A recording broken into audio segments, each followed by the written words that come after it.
The views and opinions expressed on this program do not reflect the company, owners, management, staff, clients, or partners.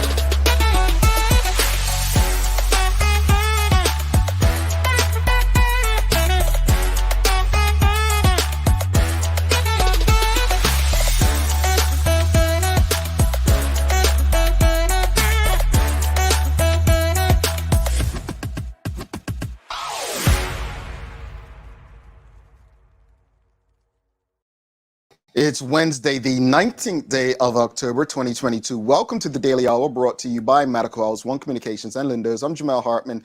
She's Sherry Vanderpool, and Maya Palacio will be with us in a short bit to bring you the latest in her news break. Sister Sherry, I feel like, you're beginning to like me again. You're showing up here more often.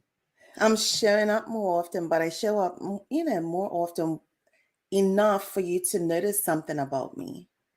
And you didn't say nothing to me this morning. Your nails look great, Sister Sherry. You haven't seen my nails, Jamal. You've seen them right now. But I don't have nails. But it's fine. The audience will pick it up and show you up. Amazing, Sister Sherry. I love it. I love it. Let me pull my fingers down. It's a morning shit. I'm not good at this stuff. What do you? But Jamal, tune in. It's only so many major women that you have in your life, and you are with a few of them every day. But when you grow up with women, you should know better. You should know better. You become oblivious because, this is, folks. Why is Sherry inviting you all into my marriage? Let's move on. Bye, I tell you. Wow. But in fairness, Maya didn't say nothing. But that's different. I'm not expecting that from Maya. But I do expect it from you. You know what you need?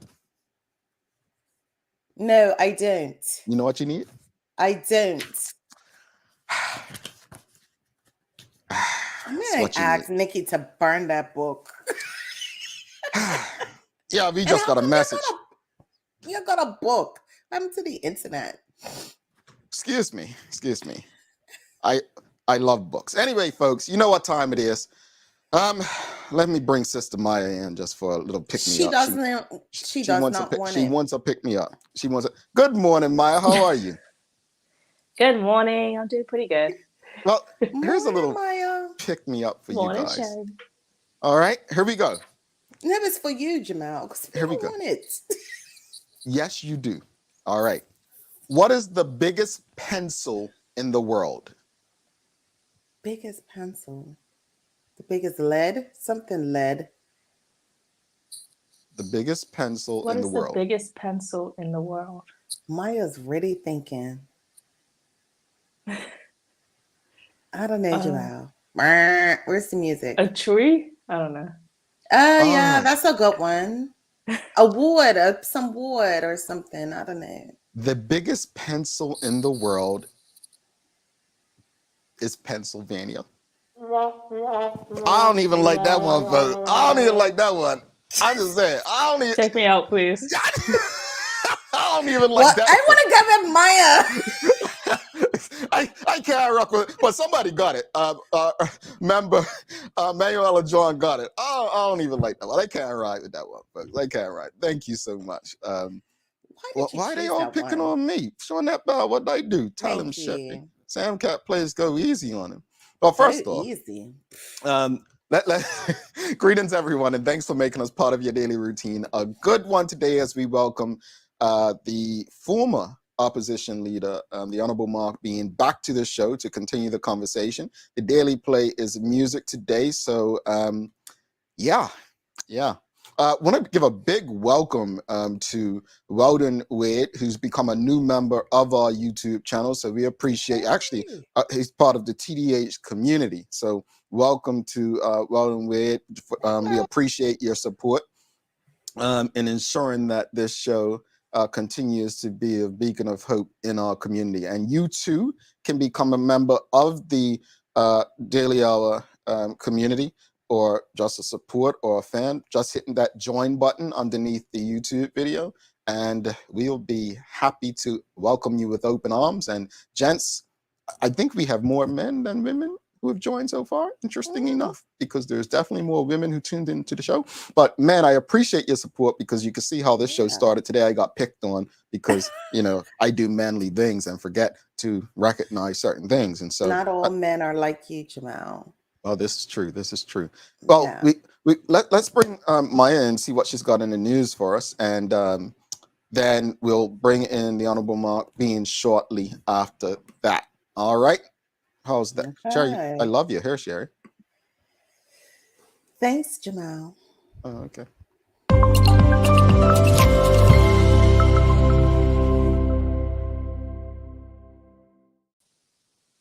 Good morning, good morning. This is the Daily Hour News Break, brought to you by People's Pharmacy. Good morning, Maya.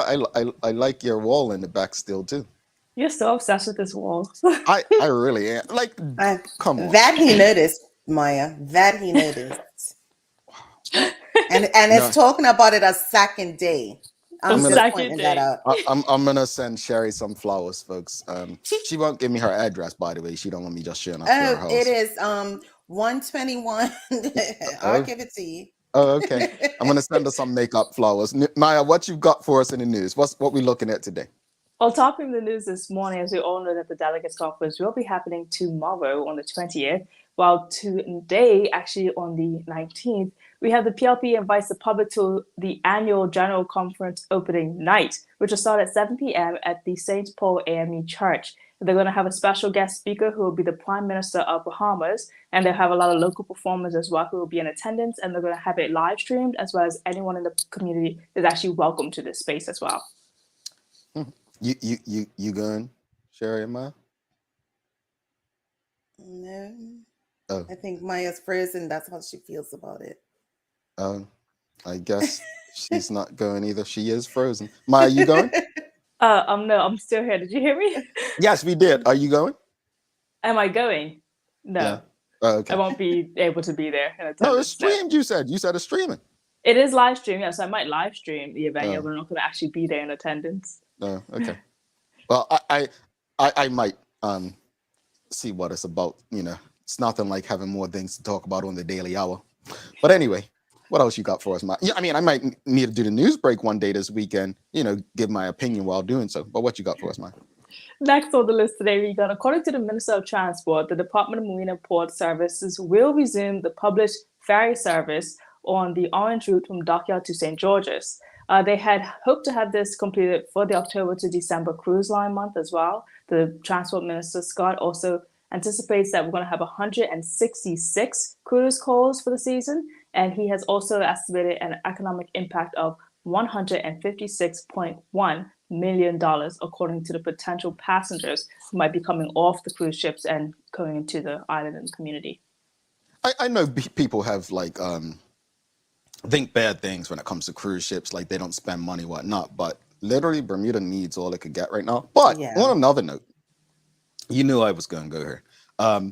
You all read that story yesterday on Travel News, TNN, about Minister Lawrence Scott? Now, let me just say again, I've been doing this lately because for some reason people like taking clips of what I say and acting like I hate everybody, which is not true. I actually like quite a few PLP people, ministers, and I have no issues with Minister Lawrence Scott. I think he means well, meaning well and doing well. I'm not one and the same. Mm-hmm. But according to TNN, according to TNN, it looks like the minister held a press conference without the press. Didn't invite any media. Yeah, that's quite interesting. What? So go check that out on TNN. Yeah. What else you got for us, Maya? So last on the document before we get to guests for today, there's 4 days left to register for the this year's Youth Climate Summit. So if you know any young persons who are interested in sustainability or climate justice or anything to do with just keeping the world a better place, then you can register at ycsbda.com. Well, I mean, to some climate's an issue, to some it's not. But I'm Yeah. always interested because I just don't understand it. So I read it, and I'm not one to just read and not understand. I want to understand it. I'm going to be dead set with you. I don't understand it. What I do know is that we have more vehicles on the road. We are polluting the earth a bit more. What I don't understand is how it's actually impacting the environment. So I know, folks. I know. You're like, he should have an opinion on that. He has an opinion on everything else. Yeah. I actually have an opinion on it. Please do. Well, Educate me. Here's the thing, that I personally do like to be sustainable, but it really is a matter of everyone doing it together and trying so we can actually see a difference. A little bit of people aren't going to always make a big difference, unfortunately. But there's something that just crossed my mind and went away. Oh, sorry, I completely forgot what I was going to say. But you know what I don't understand, real quickly, and I'm not being rude by saying this. I know. I have to just give these disclaimers. You guys got to see the hate mail I get. That's why. But the people who drive electric cars, right? How do they charge them?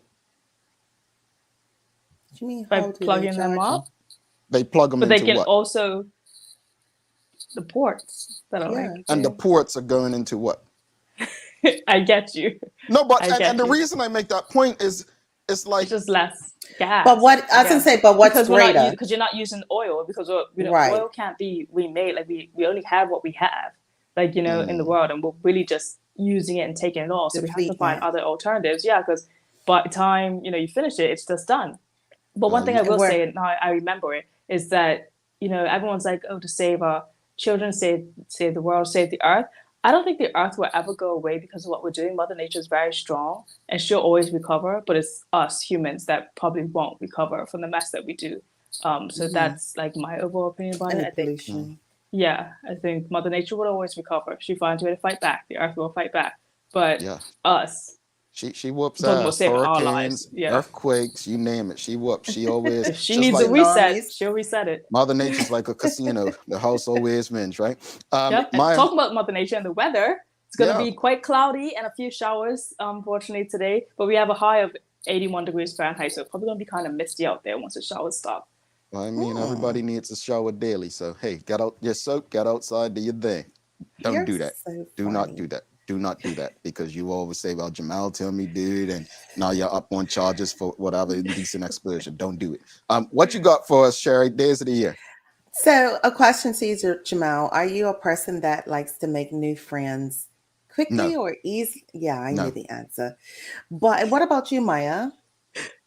I like talking to people. I wouldn't really consider everyone I talk to my friend, A though. friend, exactly. Well, today is National New Friends Day, and it rolls around annually every year on this day. This holiday is about making room for new connections in your life and celebrating the potential for friendship everywhere you go.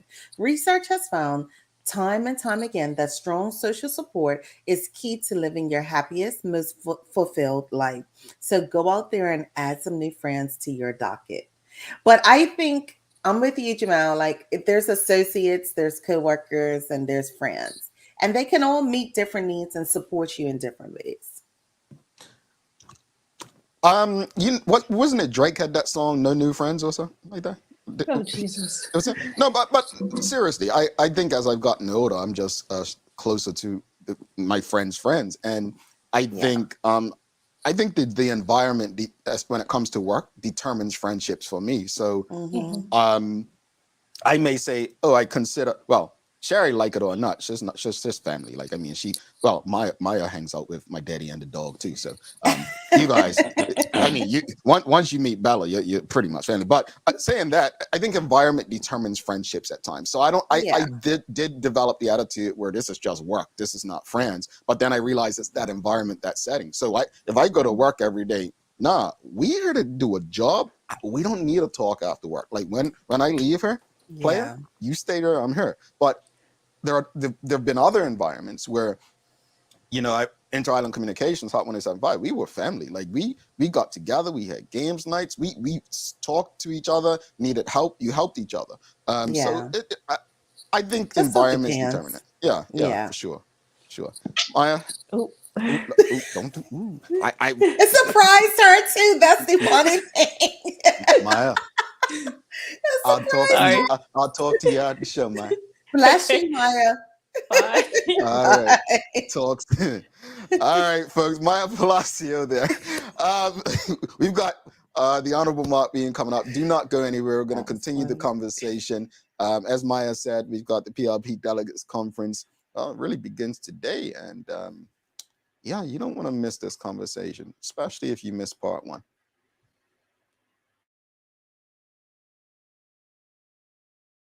Let's face it, life can be a little wild, but shopping doesn't have to be. I choose People's, so that whether it's a prescription that needs to be filled, a toy for my little terror, or a gift for a new addition to the family, we'll see about that. Everything's available in one convenient location. Some call it People's, I call it my one-stop shop in the city. People's, we're here for you.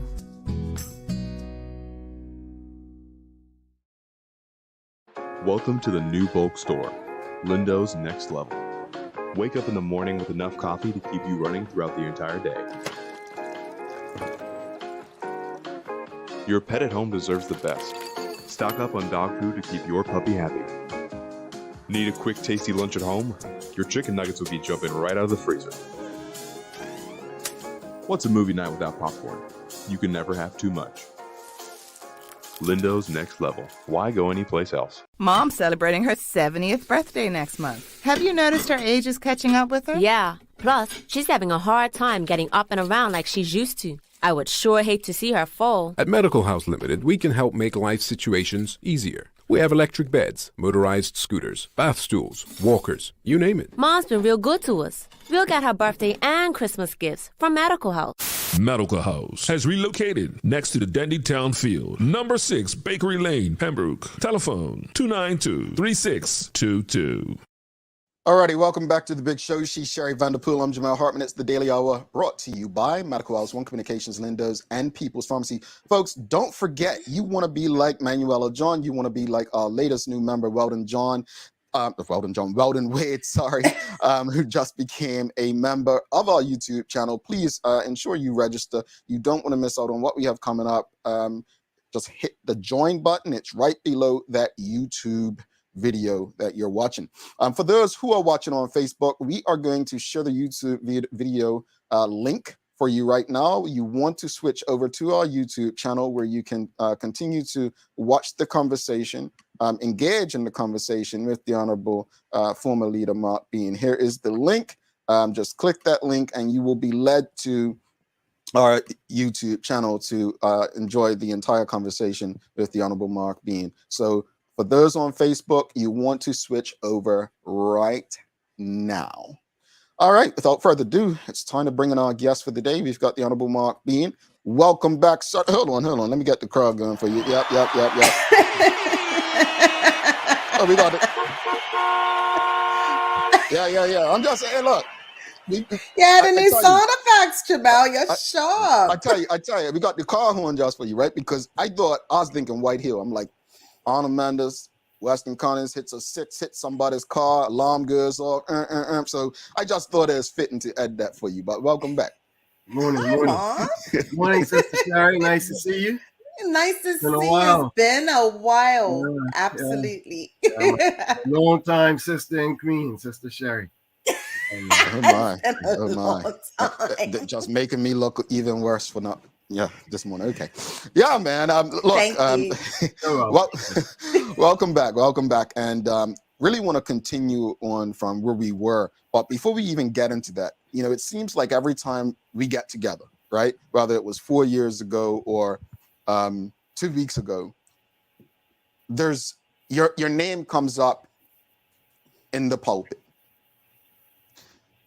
It seems like there's divided opinions about you in the comment sections of whatever medium decides to take this story and create a news out of it, right? But before we enter that, the MOU question. Last week, when we had the Honorable Curtis Dickinson on, almost 2 weeks ago, that question was asked, did he sign an MOU? And he said, no, he didn't. Now, that came from the audience. But the question was asked about, did he sign it? Not did one exist, right? And I want people to be clear, because I read something by current MP Chris Famous, who alluded to that in an article, that when the Honorable Curtis Dickinson was on the Daily Hour, right? Language is important, folks. He did not say it didn't exist. He said he did not sign one. So again, we've asked you that. What do you know about that to exist? Well, first I could say that the reaction of MP Famous, and I think it was MP Richardson, and even the reaction of your party chairwoman, Ms. Dawn Simmons, were ones that made me actually, it led to more questions than answers. And knowing them, having experience with these individuals and even the experience of the PLP, is something that made me want to dig a little deeper, because usually when something is not in existence, the PLP or anyone else, they're not going to put so much energy in trying to shift people's mindset away from how people are thinking. And so it's something that still question marks around it. And the reason why I say that, because you had asked me last week or week before last, was I aware? And I did admit that I am aware of the information that's spreading in the community for months, that there is some agreement of some sort or the other. It could be an MOU, could be something else, that binds MPs to the party leader instead of to the Constitution and their constituents. And as I mentioned before, if that's the case, then that is a major issue that I would hope gets addressed during the delegates conference, because that's the appropriate forum to actually raise those issues as to whether or not there is a compromise in play between the MPs and the leadership. Now, I personally cannot vouch to say that I have seen or read anything. I have not. I have, but I do know that there are a lot of persons who have sent me information that they have had sight of documents, and with actually certain MPs' names on those documents. And these are persons who come from a cross section of our community. Some are professionals, some are grassroots, and they come from different areas of the community. They are not connected, but they all are coming with the same information. And if that's the case, I would just say that the delegates have a responsibility to get to the bottom of it. And now is the occasion to get to the bottom of it, because you are a delegate and it's delegates conference. And if people need clarity, again, the first person you should ask, outside of the party leader and the deputy leader who have already given their position on it, would be to ask the party chairwoman again. And if not the party chairwoman, then the other person that has to be asked is the chairperson of caucus, because the chairperson of caucus will also be privy to information regarding this issue, and could be privy to or have knowledge of whether or not a document has been circulated or not. And it's very important going forward, because again, as I said before, you cannot serve two masters. And I think that most people can agree that over the last 5-6 years, our observations of the backbench and their effectiveness as a backbencher has been well short of the standards that most people would expect. And there's got to be a reason for it. If people just don't become elected officials, then they become mute and dumb and stupid. And that's not disrespectful to ordinary persons who might be suffering from being not able to speak. But we're talking about adults who purport to be leaders, but yet when it comes to standing up for the rights of their constituents, they are Mhm. silent.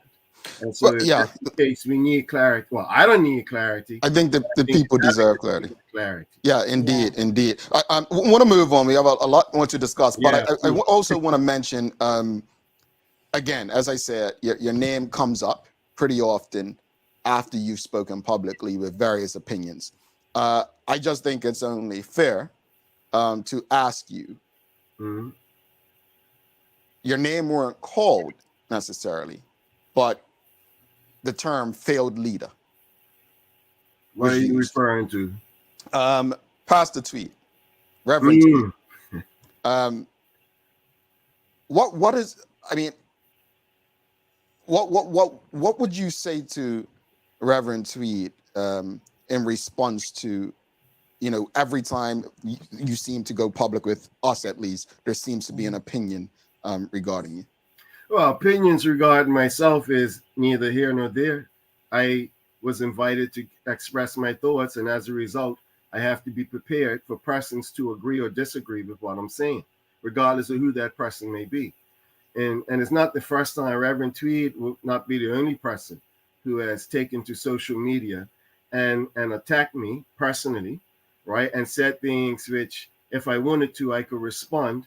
And my Earl nature will be a response that will sever your soul. But I've decided that I'm going to take the high road, not just towards Reverend Tweed, but to others. Mhm. And because when you see that type of behavior, you see that vitriol being expressed, especially when I'm speaking about fundamental principles about life, and being one with one's conscience, and listening to one's conscience, and then to use terminology that, I'm a snake oil salesman, et cetera, et cetera. I feel it's complementary. I feel it's complementary. And when I listened to it, I just thought about 2 Peter 2, 1-3. And for those who have the ability to pull up their Bibles or on their phones, check 2 Peter 2, 1-3. And I think the word of the Lord can express my view is much better than myself. All right. And let me just, for clarity, because again, that's important on this show. Personally, and I don't know if the Honorable Marc Bean and Sherry feel the same, but I honestly have no problem with Reverend Tweed sharing his political opinion. I mean, clergy have been doing it for years, whether we like it or not. And I think he has that right.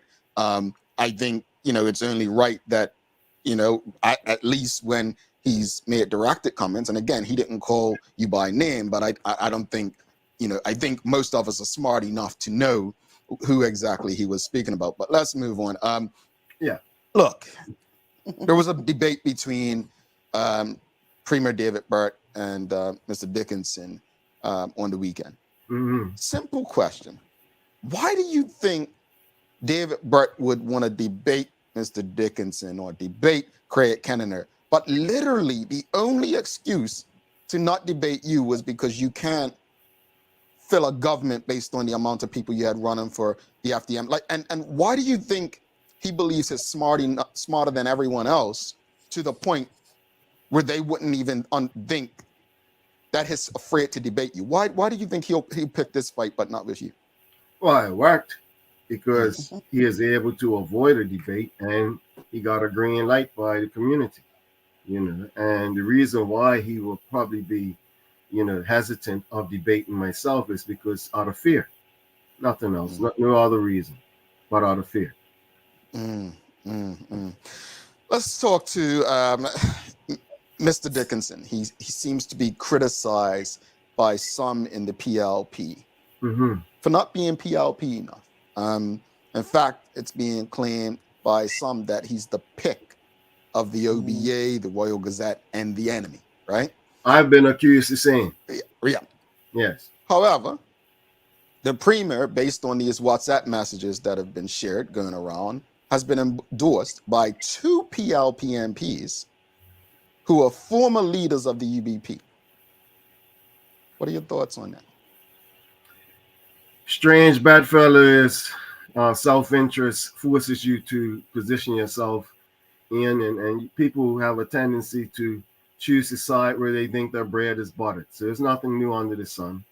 And I'm not surprised at all that the premier or other MPs will come out and endorse who they feel is their choice for leadership. I don't have a problem with it. I know that this whole idea that Mr. Dickinson is not or PLP enough or Labour enough is something that comes straight from Premier Brett, even though in one sentence he's saying we need to have peace and love, and there's a lot of vitriolic speech being put out on the airwaves and etc. And he even claimed that there was a few weeks ago some international or US based company that is sending information or social media posts towards members of or the delegates and members of the PLP. And I think the Daily Royal Gazette asks a question: who could these people be? Since you have so much information about them, could you identify them? And then it went silent. And so when I saw that, I said, well, I'm seeing this play before. Basically, it's problem, reaction, solution. And so it's what I noticed is that would be Premier Brett creating the problem, managing the reaction, and then providing a solution, thinking that there is another enemy out there that can then get the base to strengthen themselves around the PLP, because there is a so-called enemy, and it's old folks. And so it's not unusual that would be the tactics being used, as being tactics that Premier Brett has used for years, and people still are able to be fooled by it. But nevertheless, if you're fooled by it, that's your problem. You know, I cannot blame him for playing the cards or using the tools that he has available, right, to try and maintain his position of power. That's human nature. So that's neither here nor there.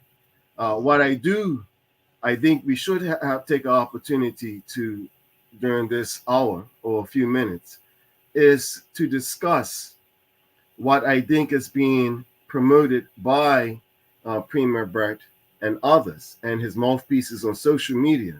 And that is, like you said, that Curtis Dickinson, somehow, some reason, all of a sudden is no longer labor enough or people enough. He doesn't fit the bill. I've seen the accusations that he is a creation or he's heavily supported by the One Bermuda Alliance and so-called enemies of the PLP. He might be supported by those persons and groups, but likewise, I think that he enjoys a level of support that cuts across the entire community. As many persons who are OBA supporters who support MP Dickinson, you have just as many or even more supporters of the PLP that support MP Dickinson. So it shouldn't be no miscalculation on the part of his opponents into thinking that you will be able to paint him in a negative light that should or would turn the delegates or the people against him. And it's something that you can actually play that type of politics and in the same breath saying peace and love. Okay? Well, I want to shows you something, like I'm going to do something. I didn't have this plan, but since you went there, I'm going to just share a page with you all, and we're going to read through this together. And this is from the Facebook page of Walter Raban. Yes. 2018, May 5th, yes. Right? Yes. And what this says is it's May 5th, 2018, from Walter Henry Raban, who is the deputy leader of the Bermuda Progressive Labour Party. He said, "I will not miss this opportunity to cheerlead for my Morehouse brother and PLP candidate for constituency 25, Mr. Curtis Dickinson, who was announced today. An outstanding Bermudian who has achieved at the highest levels professionally and personally with a beautiful family. He is also someone who has taken the time to give back to his community through service. All of this in keeping, I am sure, with what he learned here in Bermuda, but also at Morehouse College, Atlanta, Georgia, USA, an institution known for producing men of African descent who are leaders in all facets of industry, but also of community. Following on from Morehouse, he also earned an MBA from the prestigious Columbia School of Business. Professionally, Mr. Dickinson has an impressive resume, and it goes through his list of positions throughout his career. Along with this outstanding professional resume, his public service has been in many areas such as education, health, community organizations, and other public board appointments. He is committed to seeing Bermuda's young people, and especially young Black men, succeed in life. I salute my Morehouse brother for all achieved in life. Without a doubt, he will be a strong addition to our team. I look forward to working with him as we continue to build a fairer and better Bermuda. Well, based on what you just said, based on what Mr. Robin put, 4 years ago, over 4 years ago, my question would be to those who are pretty much trying to tarnish this man's name.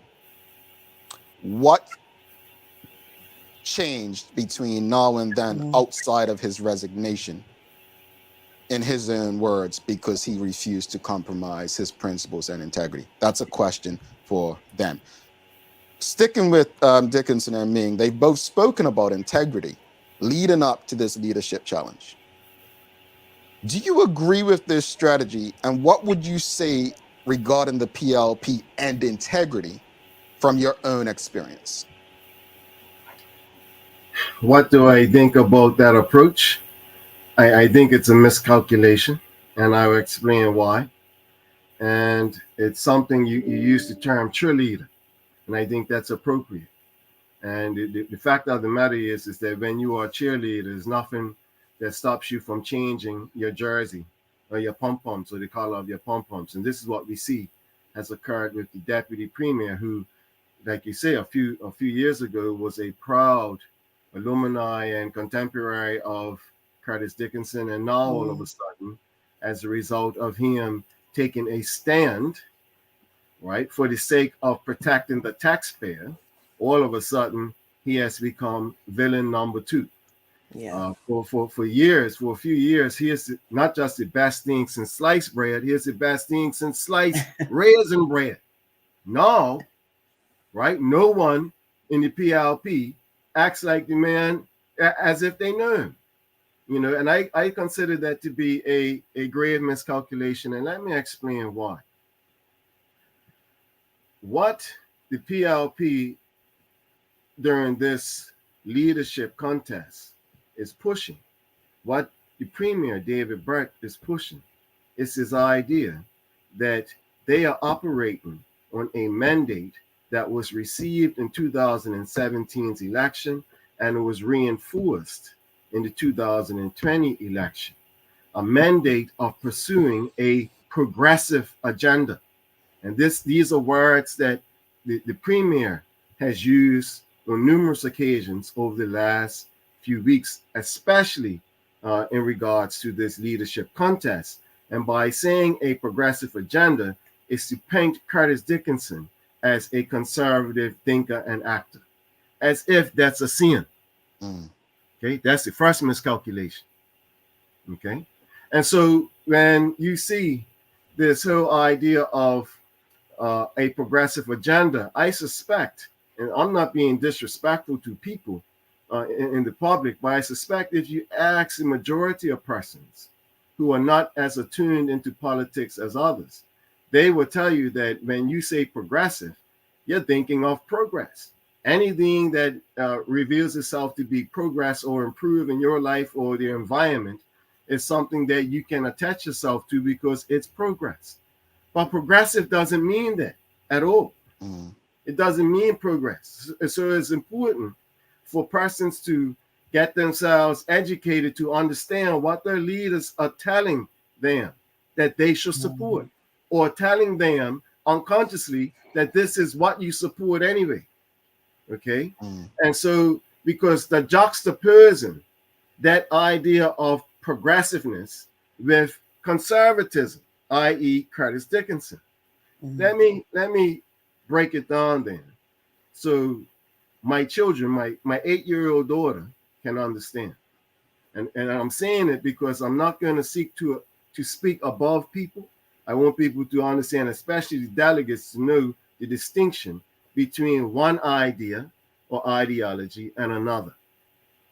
Mr. Dickinson had to go to great lengths and great pains during the conference the other night to say, listen, I am not a conservative like that. I have labor credentials. And my view was, man, you don't even have to say that.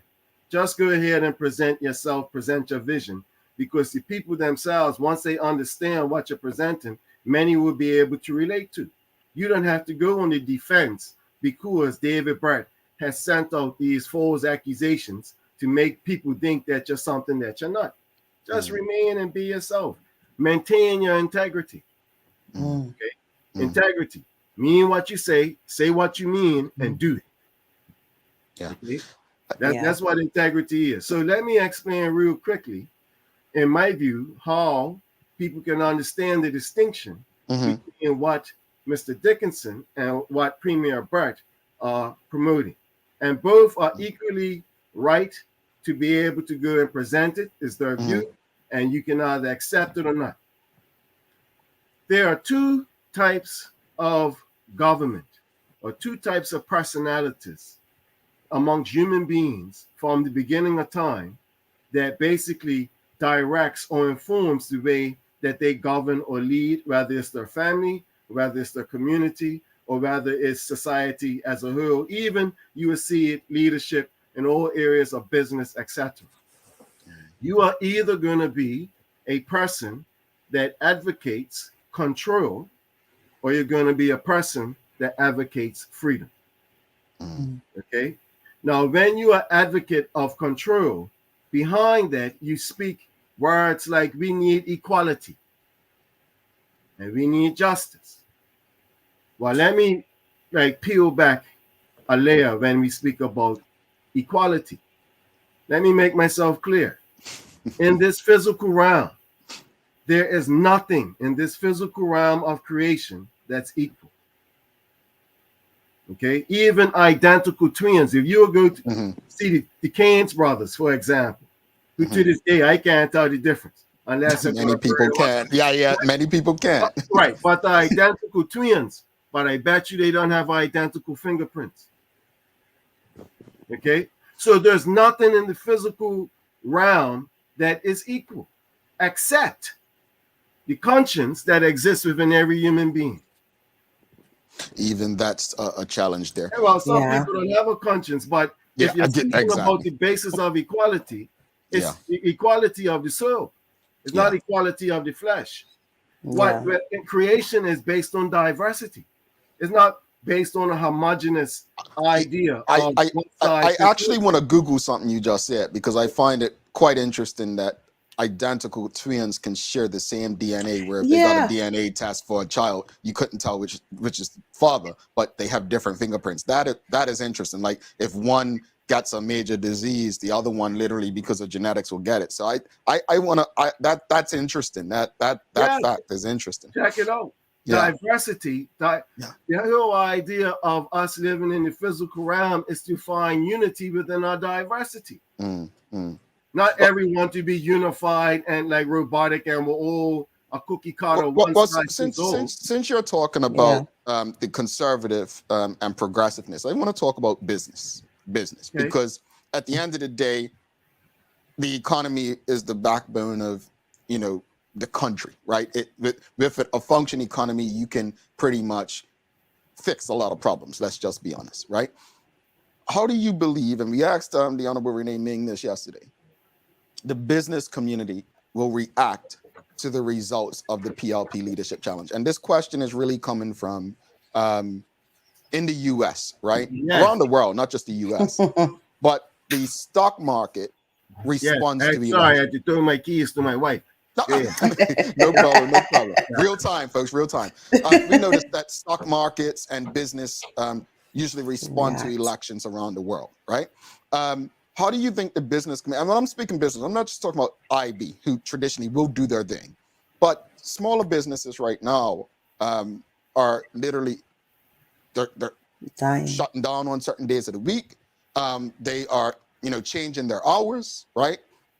It's impacting those people who go in and work, because if you're working one day less a week, where you getting that income? But how do you believe the business community will respond regarding the results of this election for another 4 years, according to the Royal Gazette today? Well, the majority of business persons would be open to a policy environment that is conducive to them taking risk and either being rewarded for that risk taking or facing the punishment of that risk taking. You have a small group of business persons who don't subscribe to that idea, and these are business persons who are dependent on their proximity to government. Okay. And so they would be more interested in maintaining the status quo. But the majority of businesses, small and large businesses, will be very welcoming and open to a policy shift, regardless of who the leadership is, that is more pro-business than anti-business. Because in my view, it's not a zero-sum game, what we're dealing with. Okay, it's not a winner take all. And so it's absolutely important that when you perceive or think about business and you think about labor, you do not see or perceive business as being the antithesis of labor. You need both. You need capital, you need labor, you need entrepreneurship. These are the factors of production. And so when you take a political approach of dividing labor with capital, that is mere base politics. It has nothing to do with economics. And the reality is that it's the economy that determines our society, not the other way around. You can have all the politics in the world, but if your economy is not working properly, you're not able to generate income and revenue and wealth for the economy, then there's no way you can address the social issues that come along with a society such as Bermuda. So it's not like what comes first, the chicken or the egg. The economy must always come first because the economy is a manifestation of the thinking and action of people. That's what it is. The thinking and action of people in a productive manner. And so I would think that business persons would be hoping, right, that if Curtis Dickinson becomes the premier, that we will see a shift of mindset that is more embracing of a pro-business environment, recognizing that if you want to create jobs, if you want Bermudians to have employment, then you have to be open to welcoming capital without any strings attached. Okay, yeah. And capital, businessmen, they don't need to be convinced, all right, to have confidence to invest, right? Their convincing really comes from the actions and the policies that they hear coming from the leaders. You don't have to say much. Actions speak louder than words. And so I would like for us to move away, for us to get out, for the country to get out of the predicament that we are in. We need to find a balance between labor and capital. One of the reasons why Black people in Bermuda find ourselves in the exact same position that we find ourselves for the last 30, 40 years is because we've been indoctrinated into thinking that capital is against us. And so we feel that we shouldn't embrace capital. So when it comes to entrepreneurship, the only idea that we have of becoming an entrepreneur is putting our hands out to the political class so we can get contracts. Okay, and we have a perception that that's the only form of economic empowerment. And I say to you today that that is not the only form of economic empowerment. That is a form of empowerment for a very few, a select few, and it's based on cronyism. And yes, the PLP did not create that environment. The UBP created that environment. The OBA has continued that environment, and the PLP has pushed it onto steroids. Okay, the only difference is that when the OBA, right, had contracts or took the annual budget and they chopped it up and said, okay, brother, this is for you, this is for you, this is for you. They did all of that. There's no mistake that that's what happened. But you know what, Jamal? The difference is they never ran up a deficit and mortgaged our children's future. They never put our children into debt to the extent of $3 billion. They made sure that they maintained a balanced budget and still were able to get what their piece out of the benefit of being in the political realm. Okay, so that's the only distinction between then and now, is that while the PLP does it, while the PLP has a doctrine or a philosophy that empowerment comes to having power of government, right? The OBA and UBP did it also, but they applied fiscal responsibility.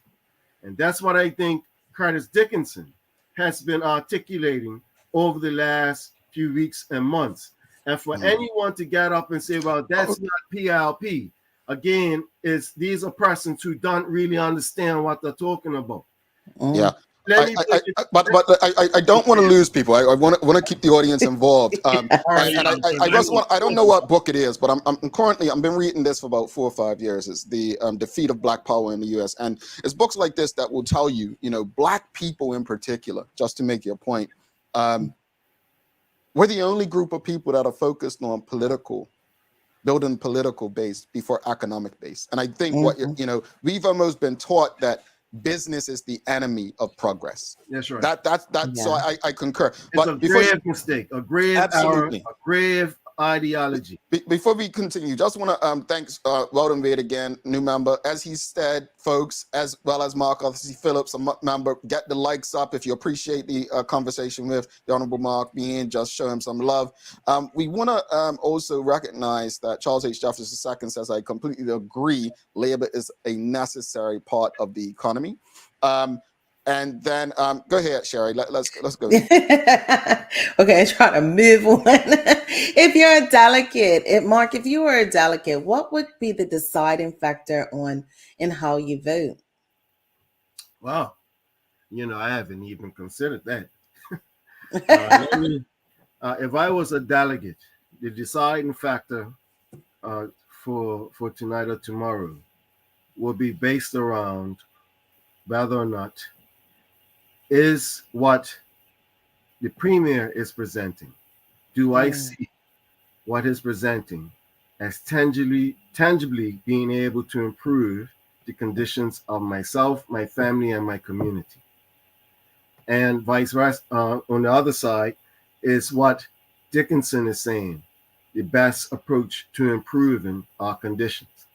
And that would be the determining factor, because I hear the premier calling for an additional few years. This is his final term, and he has the mandate of the people, right? If that's the case, then, and you're pushing a progressive agenda of big government, borrow, tax, and spend, which leads to increased dependency of the people, then if that's what you're pushing, it's a concern, because you have 4 or 5 years to do it and you haven't accomplished any of it since. So you're asking people for more time to do something that you failed to this point, And so I don't think that people could really have any faith that over the last 5 years, the doctrine that you're purporting is what is a mandate from the people that you can continue, and then I look at your report card for performance and you haven't performed well, then I'll be very concerned, right? As you say, well, what are you promoting that's going to be different from what you've done over the last few years? Because right now, me and my family, we're suffering. That's all the delegates, if I was a delegate, I would be thinking. Likewise, I will be asking Curtis Dickinson, I want to know what you're going to do that's a different from what is different from what the premier is promoting, that will allow for our education system to finally get on track, to allow for business and capital to flow into the country, and allow for our social environment to be strengthened based on emphasis on our culture and the family unit. These are the things that I would be most attracted to, because I want to see a change as a delegate. I would want to see something that shifts from the trajectory that we are on at this time. And I'm not happy with the altitude or attitude of the country today, and a change must occur. But I will want to hear something tangibly from Curtis Dickinson that will give me the confidence to say, you know what, I do need to we really need to make a change for the sake of the next generation. I love the word tangible, because I think that's key. I like tangible and transparent. Wow. This would be the 2 T's I like. But what key issues do you feel that the PLP needs to address as soon as possible, regardless of who is elected leader?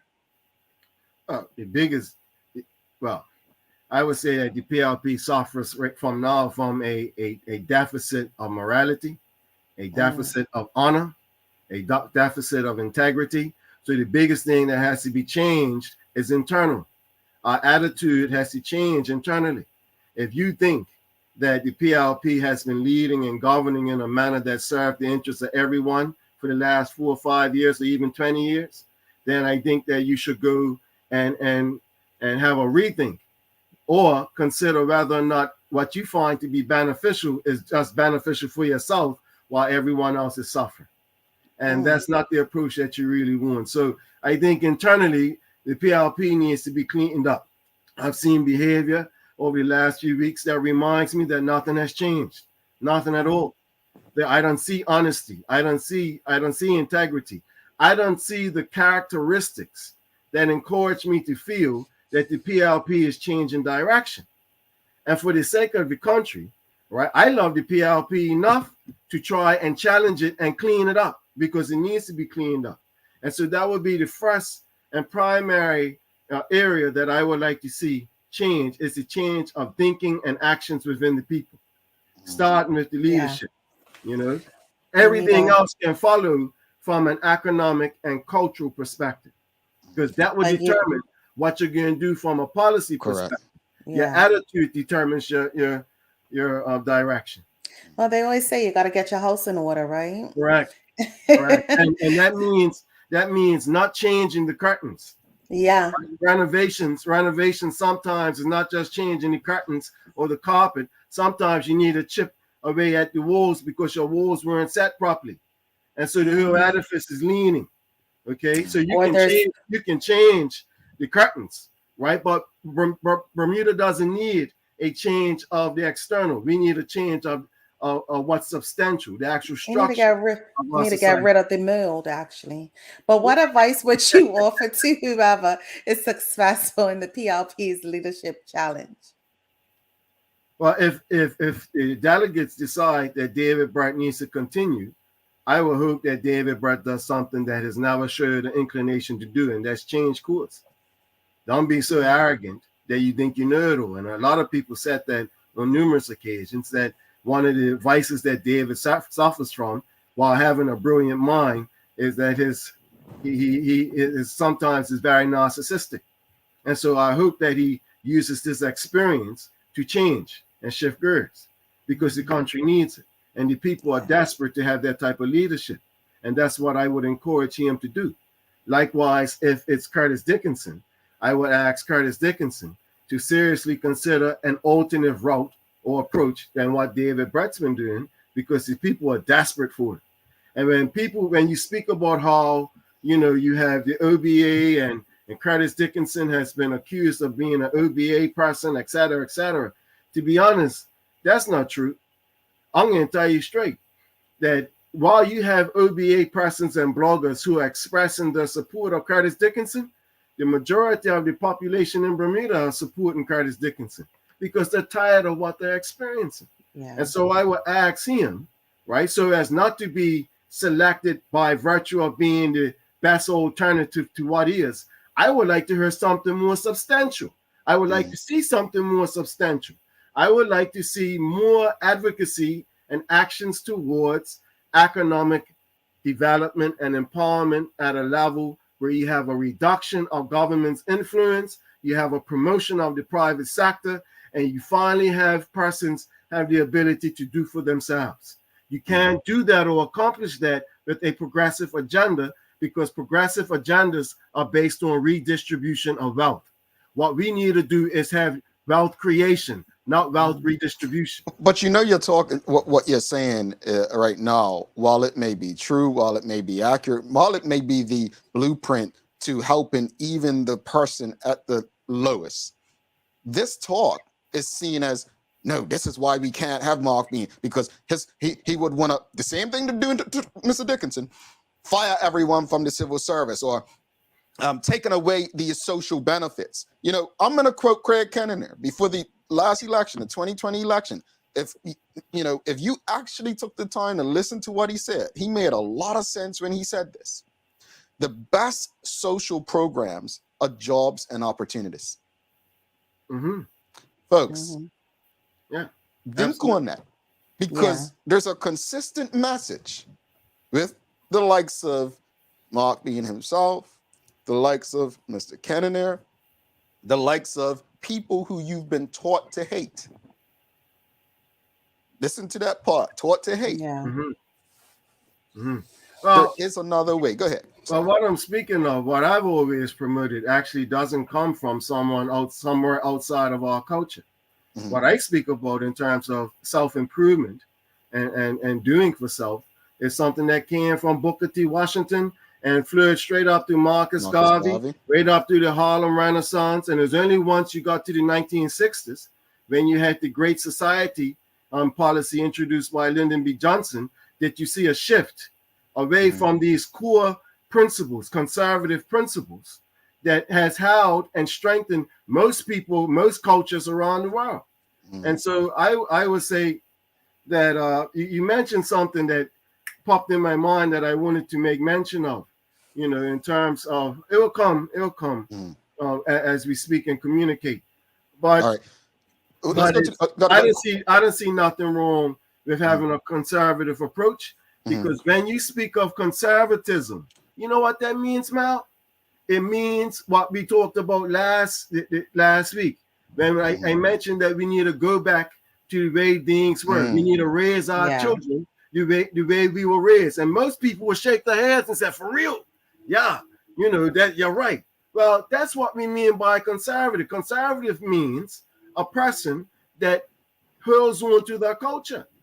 Yeah, right? I think to when that's spoken, it seemed it's taken as extreme when, truthfully, I think we need to delve a bit deeper when it comes to what we believe, why we believe it, and how what we believe benefits us, our families, and community. But I want to go to a question from the audience because we are here because of them. Sean Smith is asking, what are your thoughts on the 60-40 rule? Do you believe doing away with this rule will help improve the economy? Possibly. And because by doing away with the 60-40 rule is an attempt to attract more capital. I think that what we require is a dual approach in terms of attracting capital. We can take the step of relieving the 60-40 rule, but we also have to take steps to ensure that capital is built right within our own internal environment. And so there's no use inviting foreign capital in and that displaces or marginalizes Bermudians. That's part of the zero-sum game. We need to have an influx of capital, both human and financial. But we also need to cultivate and develop capital within our country. And so that means that while we are talking about improving or liberalizing immigration, we also must make a concerted effort to get our education system right. If not, you're going to have more disparities, right? You can have capital development or capital cultivation, right? But it shouldn't come at the expense of your own people. So we have a balanced approach. And I feel that a relieving or relaxing the 60-40 rule, in addition to other policy changes to encourage capital to come into the country, is very important. Because one day, I hope that the same way we see IB and now fintech being attracted to the country, I would like to see capital being attracted from other regions of the world, whereas you might have investors coming from the Caribbean or Latin America or the African continent who are African people who can come and leverage the same strength that Bermuda offers, but use it for the benefit of African people in particular. And that's not to say that what's already there as a status quo needs to change, but I think that it could be peaceful coexistence, and a rising tide lifts all boats. So yes, we need to open up more, because without it, we are not going to be able to survive. We're not going to have progress or prosperity. But we need to fully participate in that process. We can't be on the sidelines. We are out of time, unfortunately. But I want you say that. I want you to speak to the hearts and minds of not just the delegates or PLP members, but the Bermudian people. And just 4 years ago, you expressed your love for Bermuda and Bermudians when we spoke. And sometimes, there's for some reason you divide opinions, and in comment sections, it's like, that's good. It means that people are thinking.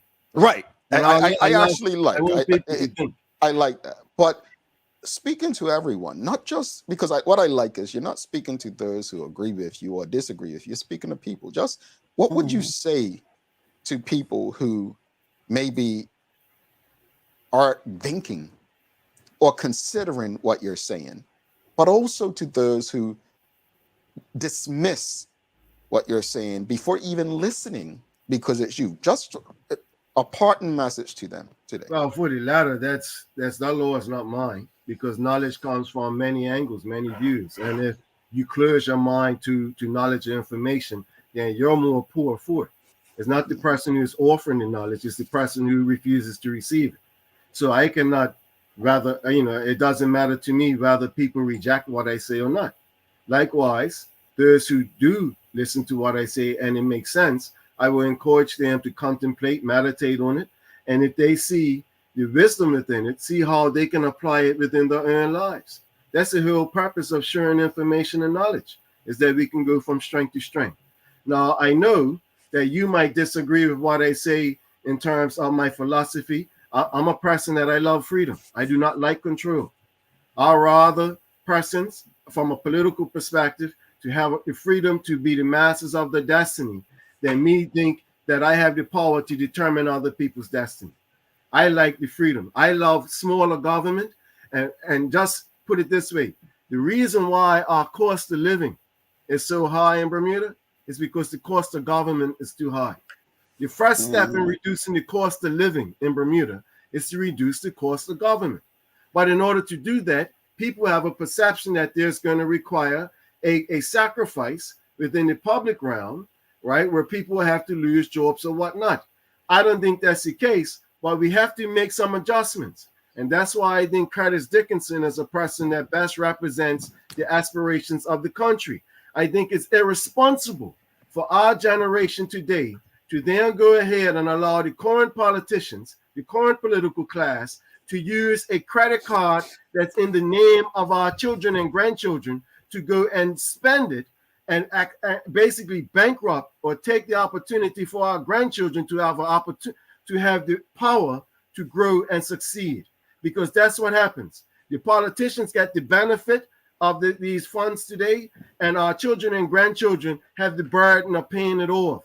That is not the approach that we have to take. We have to take an approach. If you call it conservative, fine.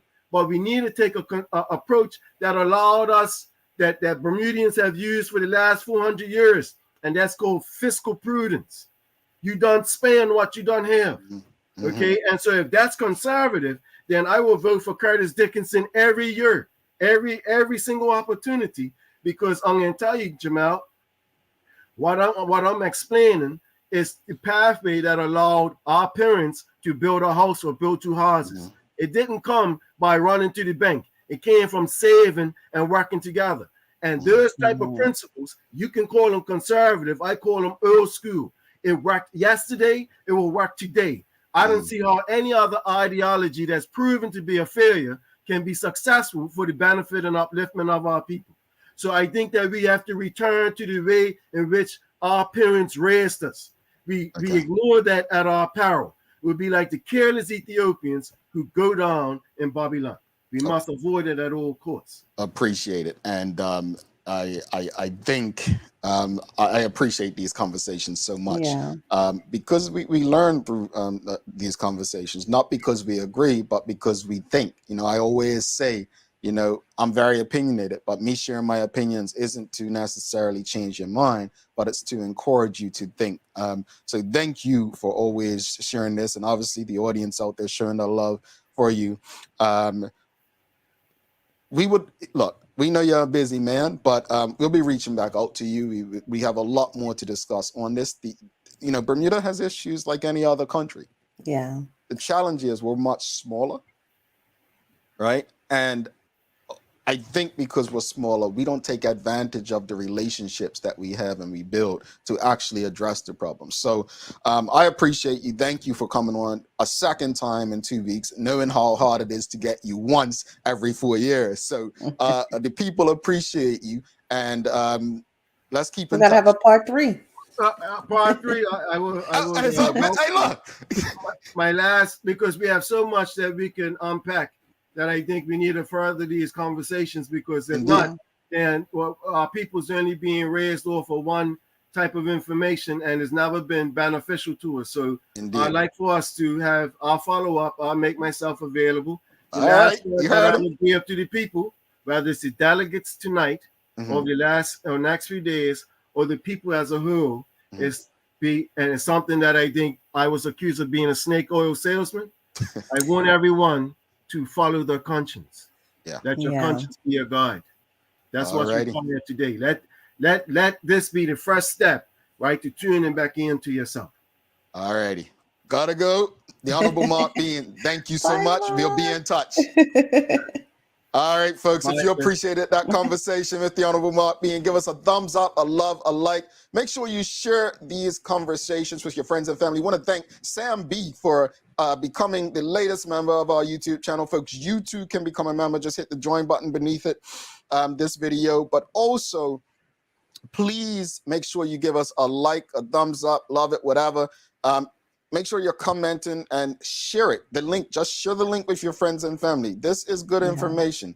We don't have these conversations often. We're going to take a quick break. We'll be right back after this, wrap it up, and a little daily play for Sherry as well. A lot happens around your home. That is why at One Communications, we have introduced affordable security and video monitoring, because everyone should be able to afford to protect their family. Anytime, from anywhere, One Home Security keeps you connected and puts security in your hands with an easy-to-use smartphone app to control everything. Home security is important to keep you and your family safe. Motion-activated cameras around your home and security monitoring within create a complete security system providing protection both inside and outside your home. Professional monitoring means that there's someone on call with 24/7 protection to notify the authorities and help keep you and your loved ones safe. We are dedicated to whole home protection with indoor and outdoor cameras, smart door locks, motion sensors, and more, so you'll always be connected to what matters most. With professional installation, no upfront hardware fees, and low monthly rates, because keeping your family safe should be affordable for everyone. Total home video monitoring and security, there's no better way to protect your home than with One Home Security.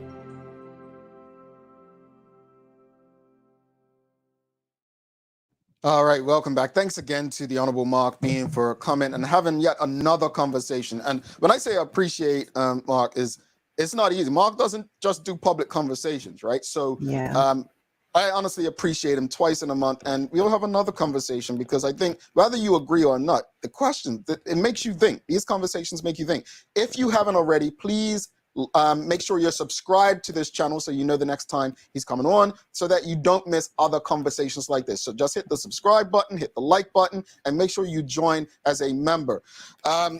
Thanks again to One Communications, People's Pharmacy, Medicals, and Linders for also ensuring that we're able to do this with you. It's time for the Daily Play, brought to you by Heineken 0.0, great taste, no alcohol, and Bermuda Trivia, now available throughout Bermuda. Follow Bermuda Trivia on Facebook, Instagram, Twitter, and TikTok to find out why it's Bermuda's favorite trivia game. Sherry, are you ready? I feel like I have to breathe for you. Yes, go ahead, Jamal. All right, it's music today. Very quick and easy. Wu-Tang said cash rules what? Everything around me. Cream is the money. Dollar, dollar bill, y'all. Fill on. I'm like, I know I have that right. Stop my damn music. Cream is Shucks, I didn't like no, you get it wrong. You get it wrong, because I said the rules about 4 weeks ago, and you guys kept getting it right so fast that you gotta let me play my music. So you're disqualified. Now, congratulations. Whatever. That's a good one. That's a good one. She got it, folks. She's a hip hop queen. Final thoughts on today's conversation. What's your thoughts? It was absolutely great. I love Marc's enthusiasm and just his layman's and his transparent words, and just letting us know, just from a different aspect of different ways of looking at the political party and politics in general. So I do appreciate the conversation. Yeah, I'm about to we don't do real research anymore. We Google, so I'm about to Google that thing about identical twins and fingerprints. No, seriously, not taking away from his conversation.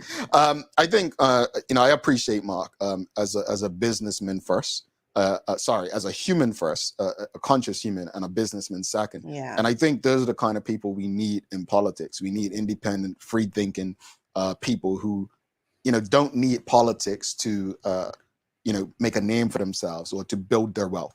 That said, I enjoy these conversations. My hope is that these conversations leave us thinking about how we can play a role in a better way for ourselves. Yeah. Take it out of the politicians' hands. So, you've got some daily inspiration for us, right? I do. You can't rely on how you look to sustain you. What sustains us, what is fundamentally beautiful, is compassion for yourself and for those who are around you. And that's from Lupita Nyong'o. Love it. All righty. Again, just want to thank Weldon Wade and Sam B, new members of the Daily Hour YouTube channel. Folks, you too can join our YouTube channel. Keep in mind, when we're doing the giveaways on our social media, only those who are actual members of the Daily Hour community and the Daily Hour YouTube channel will be eligible for the winnings going forward. So just keep that in mind. So you want to be eligible to win these prizes. We gave $500 out a month earlier this year. Those are the kind of things that you'll be eligible for. So just, hey, reward yourself. Thanks again to our partners, Medical House, One Communications, Lindos, and People's Pharmacy for ensuring that we're able to do this with you on a daily basis. As always, we appreciate you. We love you, and we thank you for making us part of your daily routine. If all goes well, we'll be back to do this again with you tomorrow. She's Sherry Vanderpool. I'm Jamal Hartman. My friends, please do make it a safe and great day. We're out.